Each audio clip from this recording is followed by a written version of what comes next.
कौन और कहाँ से? मेरा नाम यूसुफ है, मैं मैनचेस्टर से हूँ।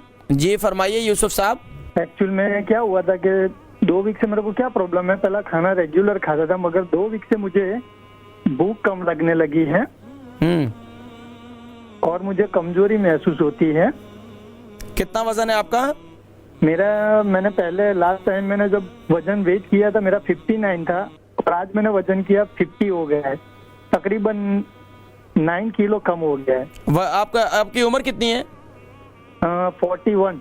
तो भूख के लिए मैंने आपको बताया कि एक कावा मैंने बताया था, यानी कि अदरक, अजवाइन, सौंफ और दालचीनी, इन चारों चीज़ों का कावा बनाया।